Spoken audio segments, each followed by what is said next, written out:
সৃষ্টির শুরু থেকে আসমানের একটি দরজা বন্ধ ছিল। সেই দরজা কখনো খোলা হয়নি, কোনো দিন না। কিন্তু একটি দিন সেই দরজা খুলে গেল, আর সেখান দিয়ে নেমে এলেন এমন এক ফেরেশতা যিনি এর আগে কখনো দুনিয়ার মাটিতে পা রাখেননি। তিনি নিয়ে এলেন দুটো আলো, যার একটি ছিল মাত্র 7টি আয়াতের একটি ছোট্ট সূরা। কিন্তু সেই 7 আয়াতের ভেতরে আল্লাহ সুবহানাহু ওয়া তাআলা ভরে দিয়েছিলেন সমগ্র কোরআনের সার কথা। আর এই আলো এর আগে কোনো নবীকে দেওয়া হয়নি।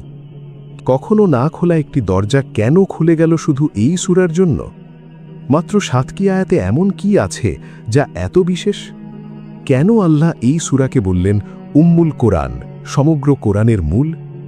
এই প্রশ্নগুলোর উত্তর পেতে হলে আমাদের ফিরে যেতে হবে সেই সময়ে যখন এই সূরা নাজিল হয়েছিল, সেই মক্কায়, সেই অন্ধকারে। আমরা কোরআনে যা আছে তা কোরআনের কথা হিসেবে, তাফসিরে যা আছে তা তাফসিরের বর্ণনা হিসেবে, এবং ঐতিহাসিক সূত্রে যা পাওয়া যায় তা ঐতিহাসিক বর্ণনা হিসেবে স্পষ্টভাবে আলাদা করে উপস্থাপন করি, যাতে আপনারা সঠিক জ্ঞান পান। চ্যানেলটি সাবস্ক্রাইব করে বেল আইকনটি বাজিয়ে দিন, যাতে ইসলামের এই গভীর জ্ঞান সবার আগে আপনার কাছে পৌঁছায়। তো চলুন ফিরে যাই সেই সময়, কারণ সূরা ফাতিহার গভীরতা বুঝতে হলে আগে বুঝতে হবে ঠিক কোন পরিস্থিতিতে আল্লাহ এই সূরা পাঠিয়েছিলেন। এই প্রেক্ষাপট না জানলে আসল রহস্যটাই ধরা দেবে না। কল্পনা করুন সেই সময়ের মক্কা নগরী, কাবা ঘর, যেটি ইব্রাহিম আলাহিসাল্লাম এবং তার পুত্র ইসমাইল আলাহিসাল্লাম মিলে তৈরি করেছিলেন একমাত্র আল্লাহর ইবাদতের জন্য। সেই পবিত্র ঘরের চারপাশে তখন 360টিরও বেশি মূর্তি স্থাপিত। লাত, উজ্জা, মানাত, প্রতিটি গোত্রের নিজস্ব দেবতা। মানুষ সেই পাথরের সামনে মাথা নোয়াচ্ছে, তাদের কাছে ফরিয়াদ করছে, তাদের নামে পশু জবাই করছে। তাওহীদের সেই পবিত্র ভূমি তখন শিরকের অন্ধকারে ডুবে গেছে। আর সেই অন্ধকারের একদম মাঝখানে দাঁড়িয়ে আছেন একজন মানুষ, মুহাম্মদ সাল্লাল্লাহু আলাইহি ওয়াসাল্লাম। নবুয়তের একেবারে শুরুর দিনগুলো তখন। হেরা গুহায় সবে প্রথম ওহী নেমেছে, সূরা আলাকের প্রথম কয়েকটি আয়াত এসেছে, ইকরা বিসমি রব্বিকাল্লাযী খালাক। তারপর এসেছে সূরা মুদ্দাসসির। কিন্তু তখনও নবীজির কাছে এমন কোনো পূর্ণাঙ্গ প্রার্থনা আসেনি যেটা দিয়ে তিনি তার রবের সামনে দাঁড়িয়ে নিজের অসহায়ত্ব প্রকাশ করবেন, পথ চাইবেন, সাহায্য চাইবেন। চারপাশের মানুষগুলো তখন উপহাস করছে, বলছে এ লোক পাগল হয়ে গেছে, আমাদের বাপদাদারা তো এই মূর্তিগুলোরই পূজা করে এসেছে। মক্কার কুরাইশরা শুধু অবিশ্বাসীই ছিল না, তারা ছিল একরোখা, ক্ষমতাবর, নিষ্ঠুর। ইসলাম গ্রহণ করার অপরাধে মুসলিমদের ওপর চলছিল অকথ্য নির্যাতন। বেলাল রাদিয়াল্লাহু আনহুকে টানা রোদে মরুভূমির উত্তপ্ত বালির ওপর চিৎ করে শুইয়ে বুকের ওপর ভারী পাথর চাপা দেওয়া হতো। আম্মার ইবনে ইয়াসির রাদিয়াল্লাহু আনহুর মা সুমাইয়া রাদিয়াল্লাহু আনহাকে ইসলামের জন্য প্রাণ দিতে হয়েছিল। তিনি ছিলেন ইসলামের ইতিহাসে প্রথম শহীদ। এই চরম নির্যাতনের মুহূর্তে মুসলিমদের দরকার ছিল এমন একটি পূর্ণাঙ্গ প্রার্থনা যেটা দিয়ে তারা তাদের রবের কাছে সাহায্য চাইতে পারে, পথ চাইতে পারে, শক্তি চাইতে পারে। এই ছিল সেই সময়ের চিত্র। আকাশে সূর্য জ্বলজ্বল করছে, মরুভূমির তাপ অসহনীয়, কিন্তু তার চেয়েও অসহনীয় ছিল মক্কার আধ্যাত্মিক অন্ধকার। মানুষ আল্লাহকে ভুলে গেছে, তারা জানে না কাকে ডাকতে হবে, কিভাবে ডাকতে হবে, কোন পথে হাঁটতে হবে। আর ঠিক এই মুহূর্তে আল্লাহ সুবহানাহু ওয়া তাআলা একটি সূরা নাজিল করলেন, একটি ছোট্ট সূরা, মাত্র 7টি আয়াত। কিন্তু এই 7টি আয়াতের ভেতরে তিনি ভরে দিলেন পুরো কোরআনের সার কথা। এই সূরাটিই হল সূরা আল ফাতিহা। তবে মনে রাখতে হবে, বিশুদ্ধ তাফসিরগুলো ঘেটে সূরা ফাতিহার নির্দিষ্ট কোনো শানে নুজুল পাওয়া যায় না। এটি বিশেষ কোনো একটি ঘটনার পরিপ্রেক্ষিতে নাজিল হয়নি, বরং এটি ছিল মহান রবের পক্ষ থেকে সমগ্র মুসলিম উম্মার জন্য এক বিস্ময়কর উপহার। এখন প্রশ্ন হলো, এই সূরা কেন এতটা বিশেষ? সেটা বুঝতে হলে প্রথমে এর নামের দিকে তাকান। আল্লাহ এই একটি সূরার একটি নয়, দুটি নয়, 3টি নাম রেখেছেন, আর প্রতিটি নামের পেছনে লুকিয়ে আছে এক একটি মহাসত্য। প্রথম নাম ফাতিহাতুল কিতাব। ফাতিহা মানে সূচনা, শুরু। এটি কোরআনের দরজা। আপনি কোরআন খুললে সবার আগে এই সূরা আপনাকে স্বাগত জানায়। যেভাবে একটি প্রাসাদে ঢুকতে হলে প্রথমে তার মূল ফটক পার হতে হয়, সেভাবেই কোরআনের জগতে প্রবেশ করতে হলে সূরা ফাতিহা দিয়ে শুরু করতে হয়। দ্বিতীয় নাম উম্মুল কোরআন। মানে মূল। আল্লাহ এই সূরাকে বলছেন সমগ্র কোরআনের মূল। কেন?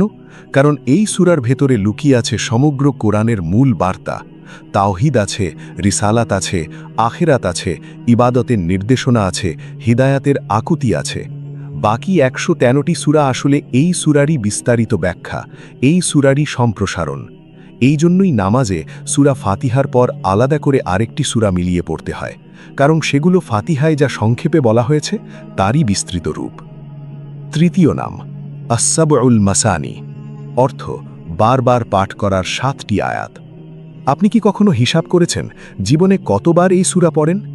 শুধু ফরজ নামাজ এই দিনে সর্বনিম্ন ১৭ বার, সুন্নাত নফল মেলালে সংখ্যা আরও অনেক বেশি। মাসে, বছরে, সারা জীবনে সংখ্যাটা কল্পনারও বাইরে। আর আল্লাহ চেয়েছেন আপনি প্রতিবারই এটি এমনভাবে পড়েন যেন প্রথমবার পড়ছেন, প্রতিবার নতুন অনুভূতি, প্রতিবার নতুন উপলব্ধি। কিন্তু নামের রহস্য তো গেল, আসল শক্তিটা কোথায় সেটা এখনো বলিনি। এবার সেই গভীরে নামা যাক। বিসমিল্লাহ, যে বাক্যটি আপনার সাধারণ কাজকে ইবাদতে পরিণত করে। সূরার একেবারে শুরু, বিসমিল্লাহির রহমানির রহিম, আল্লাহর নামে শুরু করছি, যিনি পরম করুণাময়, অসীম দয়ালু। শুনতে ছোট একটি বাক্য, কিন্তু এর ভেতরের শক্তি অসাধারণ।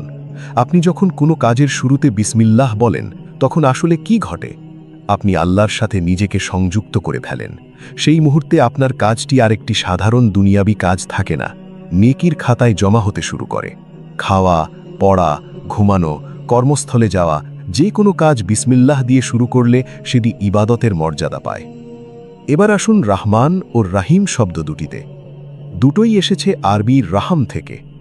রাহাম শব্দের আক্ষরিক অর্থ মায়ের গর্ভ। মা তার সন্তানকে নিজের শরীরের ভেতরে ধারণ করেন, কষ্ট সহ্য করেন, জীবনের ঝুঁকি নেন। সেই মমতা থেকেই এসেছে রাহমান ও রাহিম। আল্লাহর ভালোবাসা এই মায়ের ভালোবাসার চেয়েও অসীম গুণ বেশি। কিন্তু এই দুটি শব্দের মধ্যে একটি গুরুত্বপূর্ণ পার্থক্য আছে, যেটা অনেকেই জানেন না। আব্দুল্লাহ ইবনে আব্বাস রাদিয়াল্লাহু আনহুমা থেকে বর্ণিত তাফসীর অনুযায়ী রাহমান হল আল্লাহর সেই করুণা যা এই দুনিয়ায় সবার জন্য। মুমিন হোক, কাফির হোক, সবাই তার বাতাস পাচ্ছে, পানি পাচ্ছে, সূর্যের আলো পাচ্ছে, কেউ বাদ নেই। কিন্তু রাহিম হল সেই বিশেষ ভালোবাসা যা আখেরাতে শুধুমাত্র মুমিন বান্দাদের জন্য সংরক্ষিত। দুনিয়ায় আল্লাহর রহমতের দরজা সবার জন্য খোলা, কিন্তু আখেরাতে সেই দরজা দিয়ে শুধু তারাই প্রবেশ করবে যারা ঈমান এনেছিল। এবার আসছি সূরা ফাতিহার সবচেয়ে চমকপ্রদ বিষয়। আপনি কি জানেন সূরা ফাতিহা পড়ার সময় আসলে কি ঘটে? আপনি যখন নামাজে দাঁড়িয়ে এই সূরা পড়েন, তখন আপনি আর আল্লাহ সুবহানাহু ওয়া তাআলার মধ্যে সরাসরি কথোপকথন চলে। হ্যাঁ, ঠিকই শুনেছেন। রাসূলুল্লাহ সাল্লাল্লাহু আলাইহি ওয়াসাল্লাম আমাদের জানিয়েছেন যে আল্লাহ বলেন, আমি সালাতকে আমার ও আমার বান্দার মাঝে 2 ভাগে ভাগ করেছি, আর আমার বান্দার জন্য তাই আছে যা সে চায়। এবার শুনুন কিভাবে এই কথোপকথন হয়। যখন বান্দা বলে আলহামদুলিল্লাহি রব্বিল আলামিন, সমস্ত প্রশংসা সেই আল্লাহর যিনি বিশ্ব জগতের প্রতিপালক, তখন আল্লাহ বলেন, আমার বান্দা আমার প্রশংসা করল। যখন বান্দা বলে আর রহমানির রাহিম, যিনি পরম করুণাময়, অসীম দয়ালু, আল্লাহ বলেন, আমার বান্দা আমার গুণগান করল। যখন বান্দা বলে মালিক ইয়াউমিদ্দিন, বিচার দিনের মালিক, আল্লাহ বলেন, আমার বান্দা আমাকে মহিমান্বিত করল। আর যখন বান্দা বলে ইয়াকা না'বুদু ওয়া ইয়াকা নাস্তাঈন, একমাত্র তোমারই ইবাদত করি এবং একমাত্র তোমার কাছেই সাহায্য চাই, তখন আল্লাহ বলেন, এটা আমার ও আমার বান্দার মধ্যেকার বিষয়, আর আমার বান্দার জন্য সেটাই রইল যা সে চাইল। একটু থামুন, এই কথাটা গভীরভাবে ভাবুন। আপনি এই ক্ষুদ্র মানুষ, পৃথিবীর কোটি কোটি মানুষের মধ্যে মাত্র একজন। অথচ যখন আপনি নামাজে দাঁড়িয়ে সূরা ফাতিহা পড়ছেন, তখন মহাবিশ্বের মালিক, আসমান ও জমিনের সৃষ্টিকর্তা আপনার কথা শুনছেন এবং প্রতিটি আয়াতের জবাব দিচ্ছেন। কোনো মাধ্যম নেই, কোনো দূরত্ব নেই, সরাসরি আল্লাহর সাথে কথা বলছেন আপনি। ইয়াকা না'বুদু, শিরকের বিরুদ্ধে বিদ্রোহের ঘোষণা। এবার আসুন সেই আয়াতে যেটাকে বলা যায় সূরা ফাতিহার হৃৎপিণ্ড, ইয়াকা না'বুদু ওয়া ইয়াকা নাস্তাঈন। আরবি ভাষার একটি অসাধারণ সৌন্দর্য এখানে লক্ষ্য করুন। আল্লাহ বলতে পারতেন না'বুদুকা, অর্থাৎ আমরা তোমার ইবাদত করি, কিন্তু তিনি বলেছেন ইয়াকা না'বুদু, অর্থাৎ কেবল তোমাকেই। কথাটি আগে এনেছেন। আরবি ব্যাকরণে এটাকে বলে তাকদিম, যার মাধ্যমে হাসার বা সীমাবদ্ধতা বোঝানো হয়। মানে দাঁড়ায়, তোমাকে ছাড়া আর কারো ইবাদত করি না, তোমাকে ছাড়া আর কারো কাছে হাত পাতি না। সেই মক্কায় যেখানে ৩৬০টি মূর্তি দাঁড়িয়ে আছে, এই আয়াত যখন নাজিল হলো, এটা ছিল একটি বিপ্লবের ঘোষণা।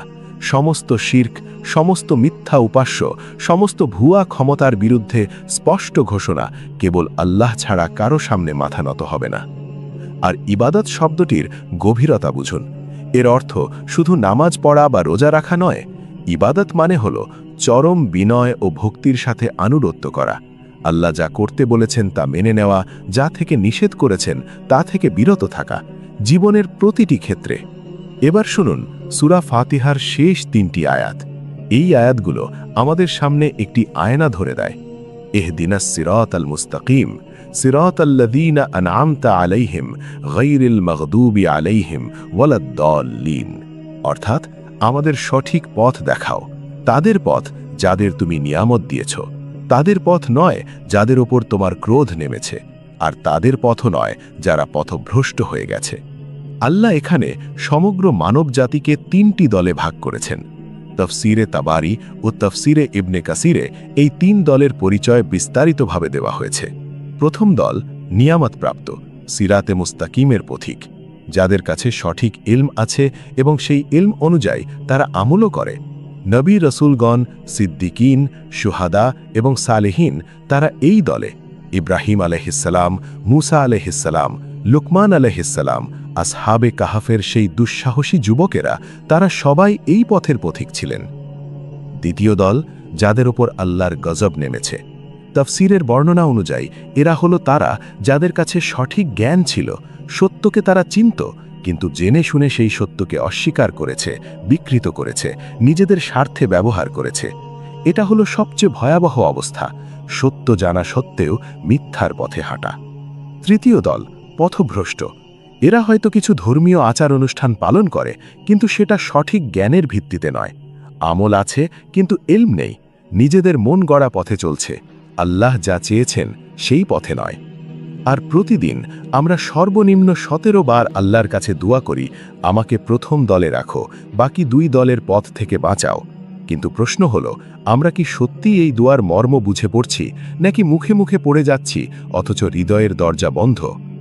সিরাত আল মুস্তাকিম বা সঠিক পথ, এর একটি গভীর দিক আরও আছে। তাফসিরে তাবারিতে বর্ণিত আছে, সঠিক পথ মানে শুধু ইসলামের পথ নয়, বরং জীবনের প্রতিটি ক্ষেত্রে সঠিক নির্ণয় নেওয়ার যোগ্যতা। আপনি যখন কোনো কঠিন সিদ্ধান্তের মুখে পড়বেন, ব্যবসা হোক, পরিবার হোক, ক্যারিয়ার হোক, দিশা খুঁজে পাচ্ছেন না, ঠিক সেই মুহূর্তে ইহদিনাস সিরাত আল মুস্তাকিম, আমাকে সঠিক পথ দেখাও, এই ছোট্ট দুয়াটি আপনার জন্য অন্ধকারে আলোকবর্তিকা হয়ে উঠবে। এবার আসি সেই ঘটনায় যেটা দিয়ে শুরু করেছিলাম। এটি সহিহ মুসলিমে বর্ণিত একটি হাদিস। নবীজি সাল্লাল্লাহু আলাইহি ওয়াসাল্লাম একদিন জিবরিল আলাইহিসসালামের সাথে বসেছিলেন। হঠাৎ ওপর থেকে একটি শব্দ ভেসে এলো। তাকিয়ে দেখলেন আসমানের একটি দরজা খুলে গেছে। এই দরজা এর আগে কখনো খোলা হয়নি। সেই দরজা দিয়ে নেমে এলেন একজন ফেরেশতা, যিনি এর আগে কোনো দিন পৃথিবীতে আসেননি। তিনি নবীজিকে সালাম দিয়ে বললেন, হে আল্লাহর রাসূল, 2টো আলোর সুসংবাদ গ্রহণ করুন। এই আলো 2টো শুধু আপনাকে দেওয়া হয়েছে, আপনার আগের কোনো নবীকে দেওয়া হয়নি। একটি সূরা ফাতিহা আর অন্যটি সূরা বাকারার শেষ কয়েকটি আয়াত। এগুলো থেকে একটি হারফও পাঠ করলে তার বিনিময়ে প্রতিদান দেওয়া হবে। ভাবুন কতটা মর্যাদাবান এই সূরা।